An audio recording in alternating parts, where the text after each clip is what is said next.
चलो बताओ, क्या बोलेगा? कौन बोल रहा है सबसे पहले आके? टीएम बोलना चाह रहे हैं। बोलिए। Hello sir, are you hear me? आवाज आ रहा है? हाँ हाँ बिल्कुल। Please go ahead. हाँ।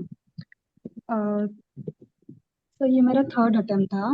मैं 21 से प्रिपेयर कर रही थी और फर्स्ट अटेम्प्ट मैंने ऐसे ही प्रिपेयर करके दिया था, मतलब ज़्यादा नहीं। बट लास्ट ईयर मैंने बहुत सिंसियरली प्रिपेयर किया था। फोरम का एसएफजी वगैरह ज्वाइन किया था और डेली टेस्ट दे के प्रिपेयर किया। लास्ट ईयर भी मैंने पीवाईक्यू एनालिसिस किया और मैंने आपसे टेलीग्राम पे अभी बात की थी हार्डवर्क के बारे में। आप रिलेट कर रहे होगे, आपने मुझे रिप्लाई भी दिया। आवाज अच्छा। आ रहा है सर? हाँ पता नहीं कौन से नाम से, बट जो भी है, हाँ प्लीज गो अहेड। हाँ। तो सर वही, अ, इस साल भी सेम। मैंने कुछ भी नहीं कम रखा। मुझे समझ में नहीं आ रहा है कि मैं पूरे साल प्रिपेयर किया है, पूरे टाइम प्रिपेयर किया, बट 2 घंटे में मैं क्या करके आई हूँ मुझे वो बिल्कुल नहीं समझ में आ रहा है। मैं बहुत हैप्पी थी पेपर के बाद, कि मैंने इतना प्रिपेयर किया है इसके लिए। सीसैट भी मैंने अच्छे से दिया, बट घर पे आने के बाद भी मुझे 82 83 स्कोर आ रहा था। ठीक लग रहा था कि पता नहीं, बाउंड्री पे थी, दिमाग में आ रहा था। बट सिचुएशंस ऐसी है कि अभी समझ में नहीं आ रहा है क्या हो रहा है। सिर्फ रोने को आ रहा है कि 3 साल दिए हैं इसको इतना, मतलब किसी चीज के बारे में दूसरा सोचा नहीं, सिर्फ यूपीएससी खाते उठते बैठते 3 साल में सिर्फ एक चीज रोज दिमाग में होती थी, उठते सोते वक्त। एक मिनट एक मिनट। कुछ भी माइंड में नहीं। हम्म। अ, और अभी अगर तुम बोलोगी तो शायद इमोशनल होगी। समझ गए तुम्हारा बात, ठीक है। पहले हाँ। ना दो पार्ट्स में इसको लेते हैं। पहले प्रिपरेशन के पार्ट को लेते हैं, एंड देन फिर आते हैं कि हम्म। हाँ पर्सनल लाइफ एंड इमोशंस क्या चल रहा है। मैं ना तुमसे ये अच्छा। समझना चाह रहा हूँ, जब तुम ये बोल रही हो कि बहुत अच्छे से प्रिपेयर किया, बाकी सब कोई प्लीज अपना म्यूट कर लेंगे क्या? कहीं कहीं से नॉइज आ रही है, तो इसका मतलब कोई ना कोई अनम्यूट। प्लीज म्यूट कर लीजिए। एबीसी आपका म्यूट नहीं है, प्लीज आप लोग म्यूट कर लीजिए बाकी सब। ठीक है। तो अ, जब प्रिपरेशन बोल रही हो तुम कि बहुत अच्छे से प्रिपेयर, हम्म। इसका क्या यस मतलब सर। होता है तुम्हारे लिए? एक अच्छा प्रिपरेशन का क्या मतलब है, मैं ये जानना चाह रहा हूँ। हाँ सर। एसएफजी, एसएफजी ज्वाइन करना या मतलब कोई एक कोचिंग ज्वाइन करके उसके टारगेट्स को पूरा करना, हम्म। वो अच्छे प्रिपरेशन का नहीं सर। डेफिनेशन नहीं हो सकता है। अ, हाँ राइट सर, नहीं वो नहीं। मुझे लास्ट ईयर भी इतने कुछ खास मार्क्स नहीं आ रहे थे हम्म। एग्जाम में, टेस्ट सीरीज में। बट मैं, मेरे जो एक्टिव रिकॉल था, जो मेरे नोट्स थे, कंसेप्चुअल क्लियरिटी जो थी टॉपिक्स के बारे में, पॉलिटी के बारे में, हर चीज की वो थी। और अच्छा प्रिपरेशन मतलब सर, मैंने मेरा ऑप्शनल 2 नोट्स रेडी है, 2 बुक्स रेडी है, पेपर 1 पेपर 2, कि आज मुझे बताए तो मैं एक चैप्टर ओपन करके आंसर राइटिंग करूं। और मैंने इसके पहले भी प्रिपेयर किया। Same with GS1 GS2 GS3, मेरा पूरा प्रिपरेशन रेडी है कि लास्ट ईयर भी आई एम होपिंग कि मेंस लिख रही हूँ, सो prepared very well. This year same मैंने वैसे ही फॉलो किया कि हाँ, मेंस का कुछ ये नहीं रहना चाहिए, कुछ भी कमी नहीं रहनी चाहिए, मेंस प्रिपरेशन है। बट सर, पूरे साल का ये प्रिपेयर करने के बाद प्रीलिम्स में भी थोड़े बीच में फाइनेंशियल हेल्प, मतलब फैमिली फाइनेंशियल इशू आए। बट प्रीलिम्स के टाइम मैंने सीरीज दी है, विजन के हो, फोरम के हो, पीवाईक्यू एनालिसिस सत्यम जैन सर के चैनल से देखा है, लास्ट ईयर भी उनका देखा है। टेस्ट में भी ठीक ठाक 80 90 मार्क्स आए हैं मुझे विजन में। बट एग्जाम में क्यों नहीं आए वो समझ में नहीं आ रहा है सर। पॉलिटी में जो डायरेक्ट कॉन्स्टिट्यूशन के क्वेश्चंस है, जैसे आर्टिकल 109 वाला आया, ठीक है, हम्म। फिर हम्म। स्पीकर वाला आया, तो हम्म। पॉलिटी में ऐसा जो स्टैटिक क्वेश्चन है ये सब गलती हुआ? अ, एक ही इसमें हुआ सर, कि जो म्युनिसिपैलिटी के आया था उसमें मुझे पार्ट 9 वो याद नहीं आया, नहीं तो बाकी बाकी सारा पॉलिटी के सही सभी है? क्वेश्चंस राइट थे। हाँ। पूरा सही है? अच्छा। हाँ पूरे सही है और सर, क्वेश्चन। इकोनॉमी में कितना गलती हुआ? इकोनॉमिक्स में कुछ तो 9 to 10 को। इकोनॉमी में मेरा एक वो मनी मार्केट वाला क्वेश्चन था, देखो सर। तो मनी उसमें मार्केट वाला मेरे गलत हो पता गया। नहीं। हाँ वो बहुत सिली था। ठीक है। मैंने उसको मनी नहीं मार्केट ही टिक किया, एट द एंड मुझे एक, कोलेटरल से बॉन्ड। एक ये वर्ड ना, मेरे को नफरत है पूरे अपने इंडियन सोसाइटी में इस वर्ड से। और पूरा तुम लोग सबके लिए मैं ये चीज बोलना चाहता हूँ, सबको एकदम ध्यान से सुनना। सिली मिस्टेक नाम का कोई चीज नहीं होता है। या तो तुमको राइट सर। कॉन्सेप्चुअली आता है वो चीज, या कॉन्सेप्चुअली तुमको नहीं आता है वो चीज। हम लोग ना अंडर प्ले करते हैं अपनी गलतियों को और अपनी कमियों को, ये बोल के कि यार वो सिली मिस्टेक्स हो गया। अगर कोई इंसान पॉलिटी का स्टैटिक का क्वेश्चन गलत कर रहा है, मतलब जो कॉन्स्टिट्यूशन में लिखा हुआ है, ठीक है, जो पढ़ के जाना ही है, और उसको अगर गलत करके आ हम्म। रहा है, बोल रहा है कि नहीं वो सिली मिस्टेक हो गया, नहीं वो सिली मिस्टेक नहीं हुआ, वो तुम क्राइम करके आए हो। पॉइंट समझो। Right sir. याद होगा तुम लोग को कि हम्म।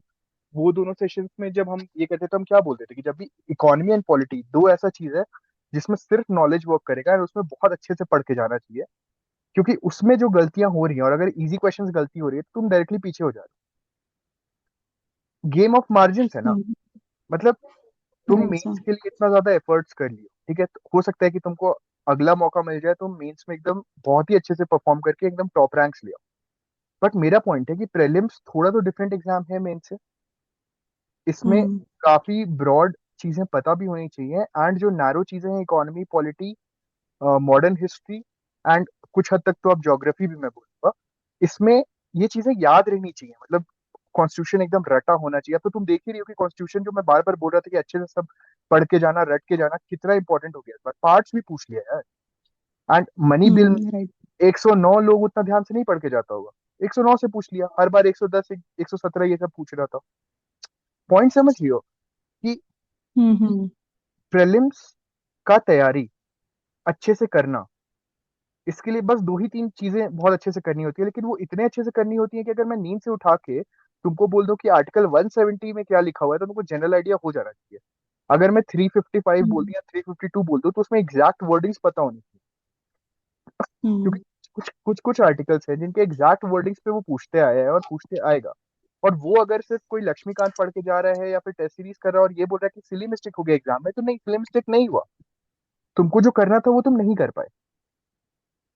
अब देखो 80 जो इस एग्जाम में 80 से 90 के बीच लेके आ रहा है, ऐसा हमको लग रहा है कि इंडिया में लाख, अगर मान लो 4 लाख लोग प्रीलिम्स क्वालिफाई कर रहा होगा सी सैट वाला, तो 2 लाख लोग हमको लगता है कि इस वाले रेंज में होगा, जो भी ढंग से तैयारी किया हो। तो गेम ऑफ मार्जिन है। मतलब जो तुम मनी मार्केट वाला एक गलती की, या फिर मान लो पॉलिटी में कोई एक दो हम्म। स्टैटिक का गलती की, वहीं पे एग्जाम निकल गया ना।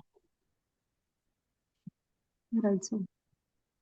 अब देखो दिमाग बट कहाँ बट लगता है। सर इसके लिए ऐसे हाँ, है नहीं कि उसके लिए प्रिपेयर तो टेस्ट सीरीज से किया कि टेस्ट सीरीज ज्यादा रिवीजन हो, ज्यादा चीजें दिमाग में आए, या जब मिस्टेक करते हैं तो वो ध्यान में रहता है। हम्म। तो टेस्ट सीरीज में तो 80 90 100 मार्क्स आए पॉलिटी इकोनॉमी के। 80 90 100 अगर टेस्ट सीरीज में आ रहा है तुम्हारा पॉलिटी और इकोनॉमी के सेक्शनल्स में, और तुम अगर उससे खुश हो रही हो, तो ये हम्म। तो बहुत खराब परफॉर्मेंस है। तुमको हम अपना एग्जाम्पल देते हैं, ठीक है। प्रीलिम्स से हम हम्म। बहुत डर के रहते थे, क्यों? क्योंकि यूपीएससी में आने के पहले ही मेरे घर में ऐसे ऐसे एग्जाम्पल्स थे। मेरे भैया जो कि 2000 रैंक लेके आए हुए थे आई ट्रिपल ई में, मेरे एक भैया आईएम के, ये सब, वो लोग चार चार अटेम्प्ट में उन लोग का प्रीलिम्स ही नहीं निकल रहा था।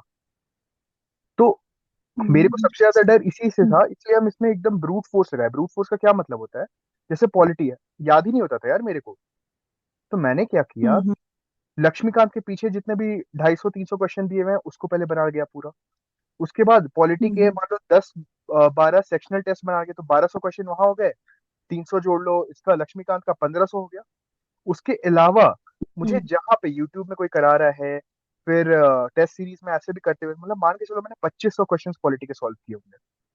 मेरा ऐसा सीन आ गया था कि सेक्शनल टेस्ट में पॉलिटी में मेरा 150 170 नंबर आ रहा था। सिर्फ वैसा ही क्वेश्चन मेरा गलत हो रहा था जो एकदम ऑब्सक्योर नॉलेज वाला है, जो कि कॉन्स्टिट्यूशन या बेसिक स्टैटिक से नहीं रिलेटेड है। तो उस लेवल तक पहुंचना पड़ेगा पॉलिटी में और इकोनॉमी में भी। जब तक तुम सेक्शनल टेस्ट ऑफ पॉलिटी और इकोनॉमी, जिसमें कंसेप्चुअल क्वेश्चंस में तुम 130 150 ऐसे स्कोर नहीं कर रहे हो ना, तुम नहीं बोल सकते हो कि तुम्हारा वो प्रिपेयर्ड है इकोनॉमी एंड पॉलिटी।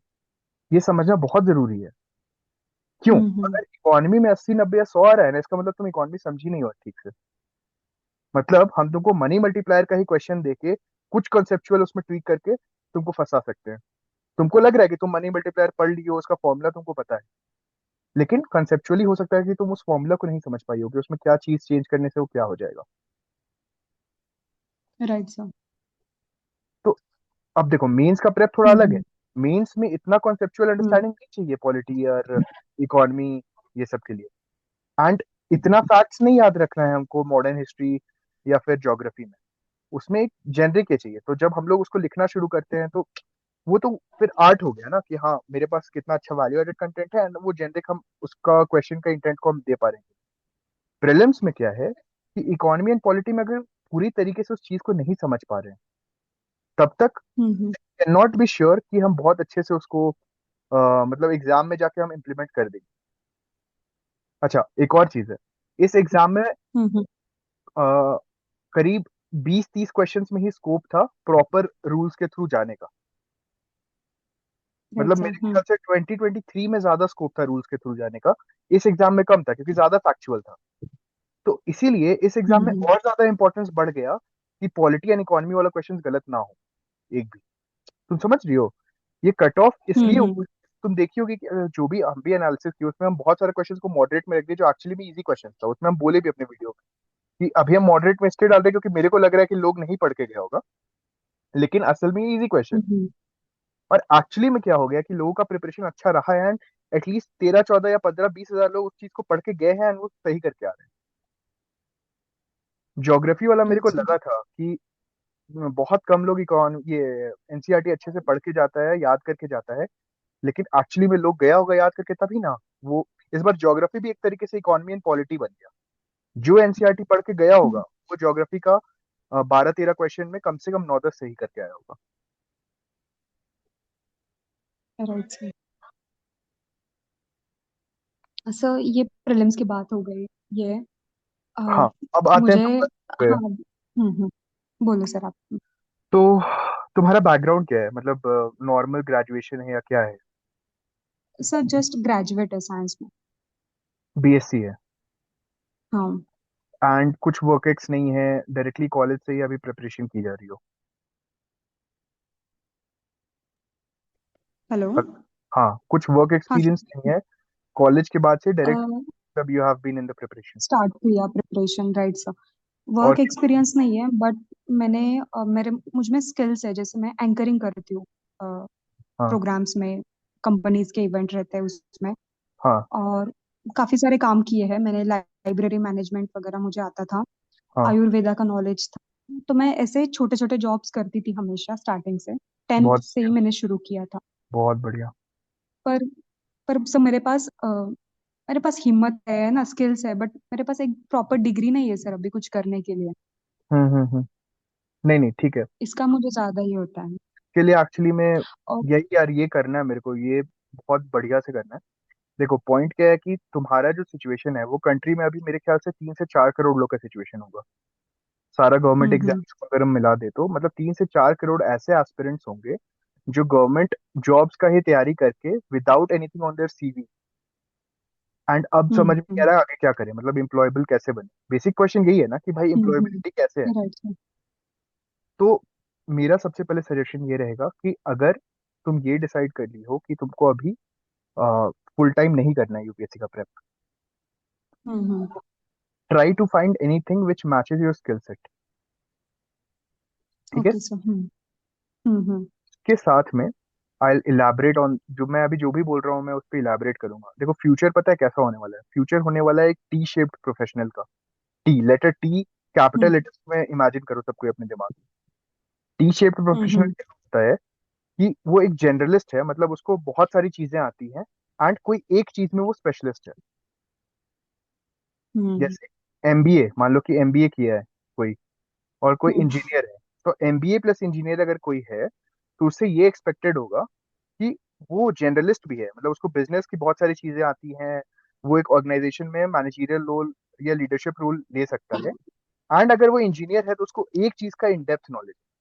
इसीलिए तुम देखती होगी कि अभी अपने कंट्री में कोई भी सेटअप में सबसे हाई पेइंग प्रोफाइल जो होती है वो एक एमबीए प्लस इंजीनियर की होती है। ठीक है? हम्म। एक और राइट सर। तरीका होता है करियर बनाने का, एक्सट्रीमली मतलब लाइंड प्रोफेशनल बनने का। मतलब कोई एक चीज उठाओ एंड उसमें एकदम बेस्ट बन जाओ, जो कि कोडर्स होते हैं जिनको अगेन उनसे भी ज्यादा टी शेप प्रोफेशन से भी ज्यादा पैसे मिलते हैं। हम्म।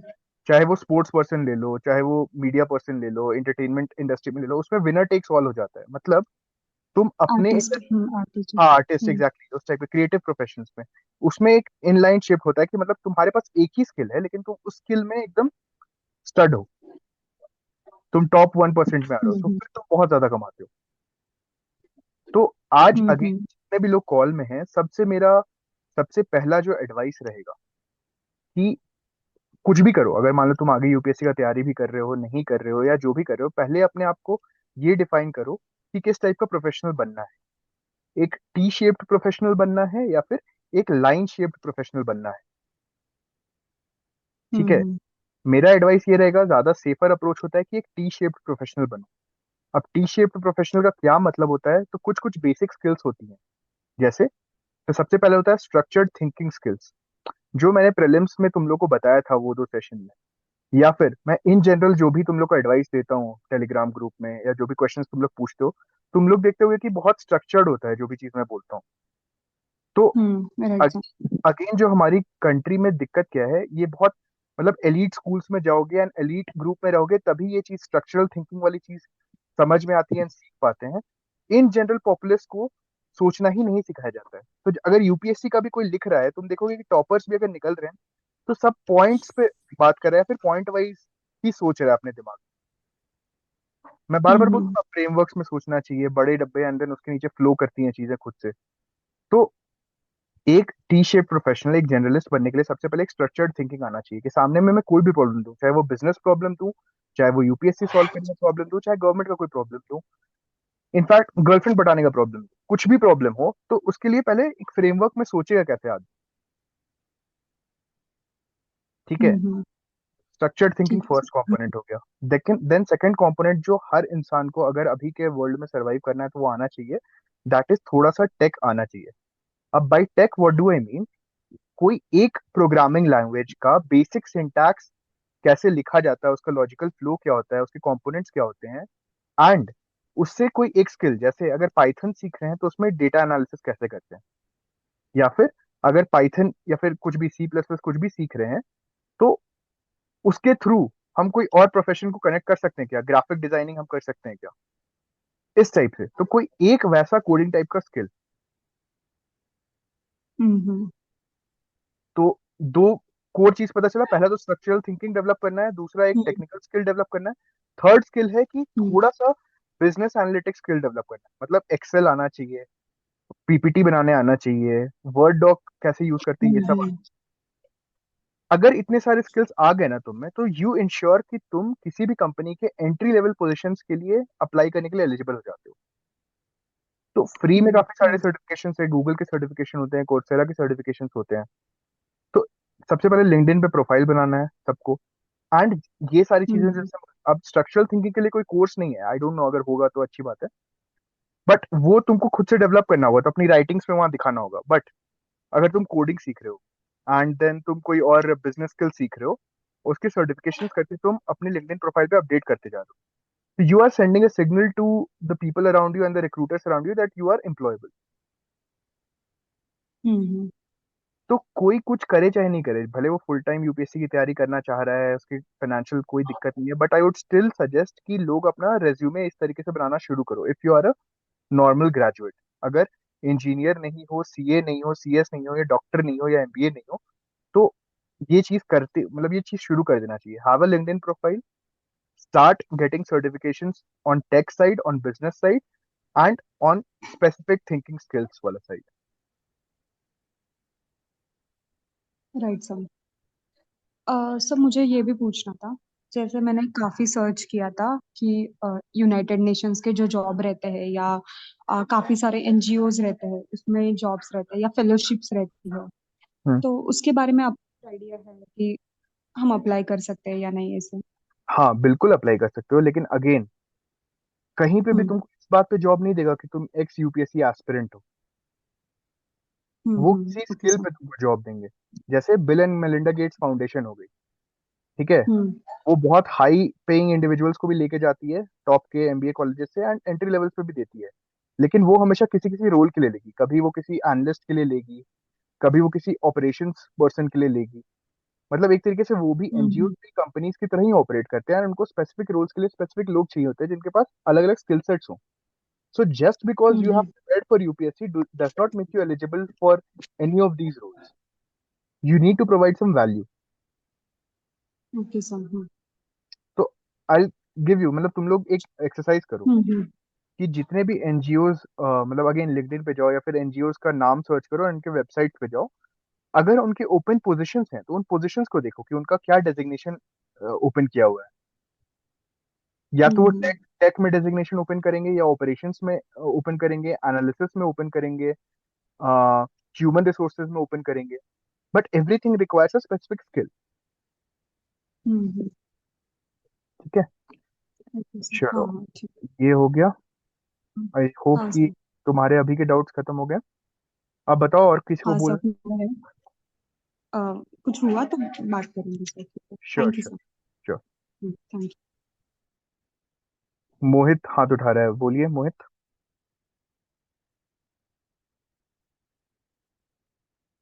एनोनिमस स्टार ने भी बोला है. बोलिए, दोनों में से कोई भी आ जाइए. हेलो। हाँ मोहित बोलिए. नमस्कार भाई साहब। बोलिए बोलिए. सर ये बात ये है कि लाइक जब यूपीएससी का प्री दे रहा था मैं, हम्म. तो वहां पे 10-12 क्वेश्चन ऐसे थे जो साइंस एंड टेक एनवायरनमेंट के थे, जो मैंने पहली बार में तो ठीक मार्क किए लाइक क्वेश्चन पेपर में। लेकिन मैंने सोचा कि यार एक बार इनको दोबारा देखूंगा सेल्फ डाउट करके, हम्म एंड उन पे ओवर थिंकिंग करके वो गलत हो गए मेरे। हम्म. तो इस चीज को मतलब ओवर थिंकिंग को और सेल्फ डाउट को कैसे कम किया जाए? तो मैंने तो बोला था ना जब वो सेशन ले रहा था कि ये चीज नहीं करना है. बोला था कि नहीं हाँ, एक्सप्लिसिट. आपने बोला था बिल्कुल। तो फिर मतलब और क्यों, यही वहां पे दिक्कत हो गई। यानी क्यों हुई दिक्कत, मैं ये जानना चाह रहा हूँ. ये जब, दिक्कत पता नहीं। एक मिनट, दो चीज होता है. या तो इंसान अपने आप में बहुत तेज हो और सब कुछ आता हो, तो उसको किसी की जरूरत हम्म नहीं. ठीक है. हम्म और नहीं तो फिर अगर नहीं आता है कोई चीज, और तो कोई एक्सपीरियंस आदमी आके अगर बता रहा है हम्म और उसको आप सही में मान के चल रहे हैं कि हाँ नहीं बढ़िया गाइड कर रहा है, या फिर इसका बात मान सकते हैं, तो बात मान लेना चाहिए. व्हाट डिड आई से. अब बात मान लिया। नहीं नहीं, एक और चीज है मोहित. एक और मैंने बोला था ना कि हम्म, जब अपना लॉजिक, जो आप अपना लॉजिक्स बना के जा रहे हैं, एल्गोरिदम बना के जा रहे हैं, उसका कंसिस्टेंसी वहां मेंटेन कीजिएगा. मैंने बार बार इस चीज को जी। बोला था. हाँ, फिर आपने फोर्स किया था बिल्कुल इस बात पे। और ये भी मैंने बोला था कि यूपीएससी आपका पेपर करवाना चाहता है, तो बार बार डबल गेस करने से कोई फायदा नहीं है ऐसे क्वेश्चंस में जहां आप दिमाग नहीं लगा सकते. इंस्टिंक्ट जो आ रहा है उसके साथ जाइए, आगे बढ़िए. क्यों? क्योंकि आपको वो टाइम भी वेस्ट कराएगा बाकी क्वेश्चंस के लिए. एंड हो सकता है कि उसी क्वेश्चन को आप गलत कर दें. बोला था कि नहीं मैंने. जी। हाँ, वही क्वेश्चन गलत हुए मेरे, और उन्हीं की वजह से कट ऑफ से रह गया, मतलब सी सेट तो क्लियर हो गया मेरा। एक मिनट, पहली बात, सीसैट को इतना बड़ा हवा जो बना के रखे हुए हैं, सीसैट क्लियर हो गया, ये कोई अचीवमेंट नहीं है. सीसैट बस एक एलिजिबिलिटी वाला एग्जामिनेशन है. तो उसका तो बात भी क्यों हम्म करते हैं लोग, मेरे कोई समझ में नहीं आता. मतलब क्या हम लोग के कंट्री का आईक्यू इतना खराब है कि हम लोग 66 नंबर नहीं ला पा रहे हैं मैथ्स एंड इंग्लिश वाले इसमें. तो ये अगर, नहीं, इतना खराब तो नहीं है। हाँ अगर ये अचीवमेंट लग रहा है तो फिर तो बहुत ज्यादा वर्क करने की जरूरत है. पहले तो अपने दिमाग एंड आईक्यू पे हम्म, वर्क करने की जरूरत है. I be brutally honest. जी जी जी। चैट का कॉन्वर्सेशन ही नहीं होना चाहिए. वो कभी पार्ट ऑफ थिंकिंग ही नहीं होना चाहिए कि हाँ प्रीलिम्स में मेरा वो भी एक हम्म क्वेश्चन बन रहा है. उसको हटा देते हम्म। हैं. दूसरा पॉइंट ये है हाँ, कि तो अगर, उसको।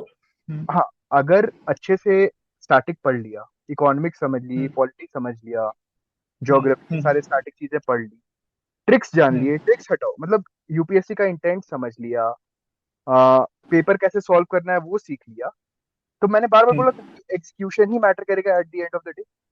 तो एग्जाम जी। हॉल में जाके वो एग्जीक्यूशन नहीं हो पाना, वो तो फिर अपना मेंटल फोर्टिट्यूड की कमी हुई ना. हाँ कि हाँ। दिमाग जो है, पहली बात तो वो स्ट्रांग नहीं हो पाया, अपने आप को सेल्फ डाउट किया.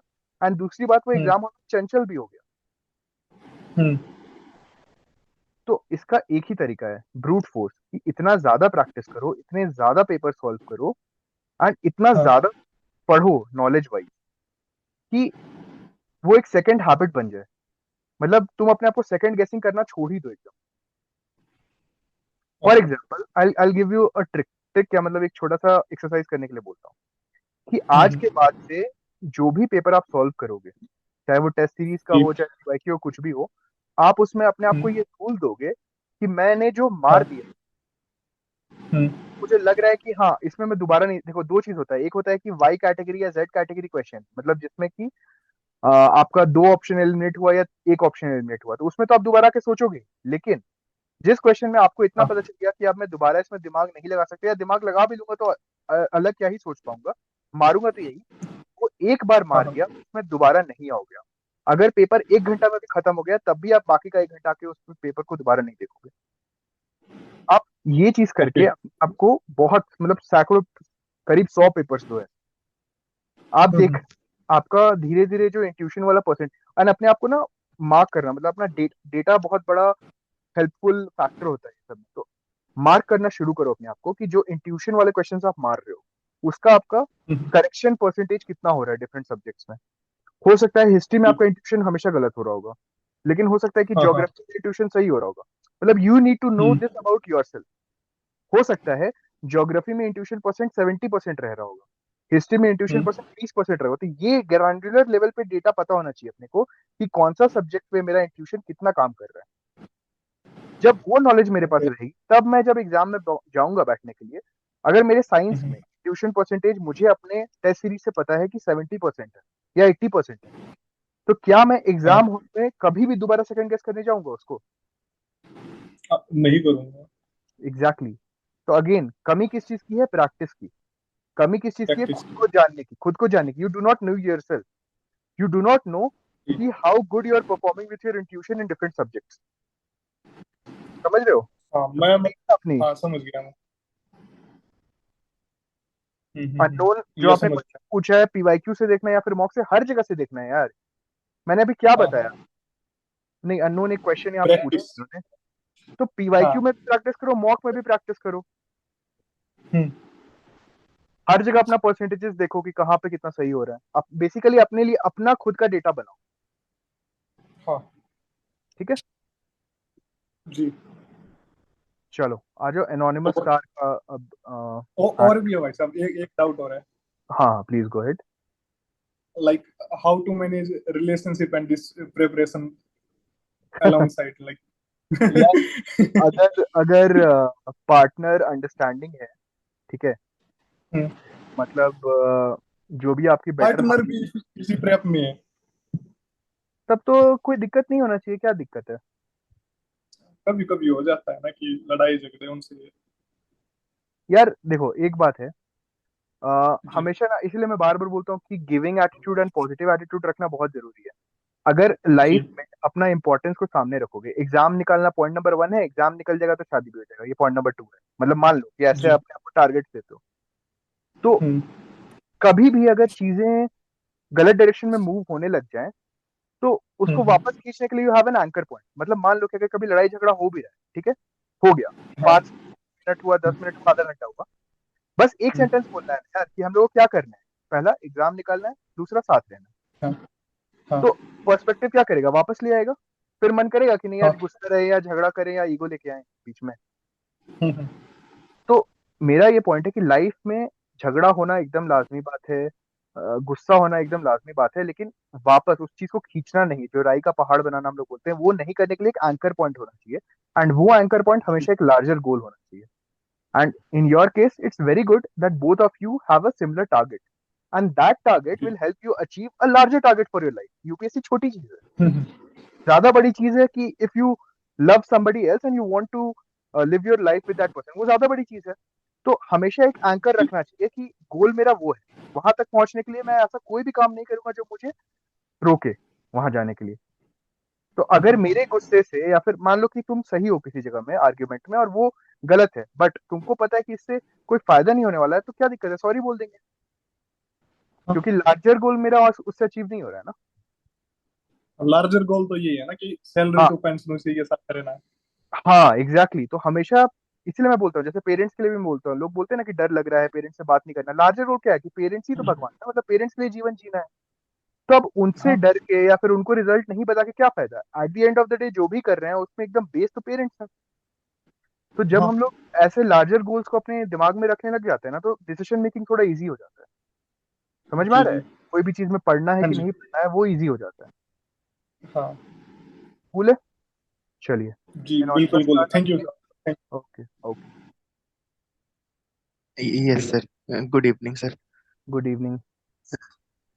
Yes sir. Sir first of all I would like to thank you sir, क्योंकि सर जो आपने 2 सेशन लिया था ना सत्यम सर के साथ, तो उसमें मतलब first of all I would like to tell you that मेरा प्रीलिम्स क्लियर हो गया है सर, अरे and that is why I am thanking you sir. अच्छा, एक सर और चीज मैं बिकॉज बोलता हूँ एनोनिमस स्टार, पता नहीं बहुत लोगों को मैंने डीएम में तो बोला ही है, पब्लिकली बोला है हाँ कि सर। कभी भी अपने हार्डवर्क का क्रेडिट दूसरे को नहीं देना चाहिए। तो आपका अगर प्रीलिम्स क्लियर हुआ है तो आपके हार्डवर्क के कारण क्लियर हुआ है। तो ये यस चीजों सर, यस पर सर। ये सब नहीं है, मतलब आप बोलना है कि हाँ भाई मैंने मेहनत की, मुझे आता था इसलिए मैंने क्लियर किया। ठीक है, जिसने गाइड किया किया। तो अब आगे बढ़ते हैं। Many many congratulation once again. Yes sir. Sir तो जैसे आपने उसमें 2 सेशन लिया था सत्यम सर के साथ, तो वहां पे आपने एक चीज बोली थी कि जो यूपीएससी है वो आपका क्वेश्चन सही कराना चाहता है। तो मुझे लगता है वो मेरे लिए काफी काम की जब मैं पेपर दे रहा था, क्योंकि हम्म। उसमें कुछ क्वेश्चन ऐसे थे जहाँ पे 3 कॉलम मैच करने को दिया था उसने, हम्म। यूपीएससी ने। हम्म। और कुछ तो हिस्ट्री वाले भी दिए थे कि उसमें तीन तीन हम्म। कॉलम मैच कर दो आप। तो मुझे नहीं लग मुझे वही बात याद आ रही थी आपकी कि यूपीएससी ये तो नहीं चाह रहा होगा कि लगभग तीनों ही कॉलम मैच कर दे हम्म। इंसान, और ऐसे हम्म। इन्वायरमेंट, ऐसे टफ इन्वायरमेंट में तो मैंने वो छोड़ना ज्यादा सही समझा उस समय पे, कि हम्म। मैं उनको लीव कर दूं रेदर देन कि मैं उनको नेगेटिव मार्किंग में हम्म। की तरफ ले जाऊं। और सर मेरे को कहीं वही लग रहा है कि उन्हीं की वो जो मैंने क्वेश्चन छोड़े उसकी वजह से मेरा नेगेटिव मार्किंग कम हुआ, हम्म। जिसकी वजह से आई वाज और एबल टू भी स्कोर। में वो जो 3 वाला है, मेरा एनालिसिस भी अगर देखोगे यार बहुत डिफिकल्ट था। हम घर पे खुद को सॉल्व करने की कोशिश किए, मतलब सारा क्वेश्चन हाँ बहुत सर। डिफिकल्ट था वो वाला। इनफैक्ट ज्योग्राफी का भी बहुत डिफिकल्ट था, हिस्ट्री वाला तो अलग ही लेवल था। तो हाँ बहुत। सर, बस जो, ये सर आप बोलिए। अच्छा, एक और बहुत इंटरेस्टिंग ये सामने आया। आई ऑलवेज टोल्ड कि इंटेंट ऑफ द क्वेश्चन को समझना बहुत जरूरी है। मतलब हमेशा हम बोलते थे ना कि हर क्वेश्चन में सबसे ज्यादा इंपॉर्टेंट है इंटेंट ऑफ द क्वेश्चन समझना। इतना बढ़िया एक ऑब्जर्वेशन आया एक बंदे का ही, मतलब एस्पिरेंट ही है जो इसी कम्युनिटी में है, अभी कॉल पे होगा कि नहीं पता नहीं। उसका बहुत धूमधाम से क्लियर हुआ है, फॉरेस्ट का भी क्लियर हुआ है।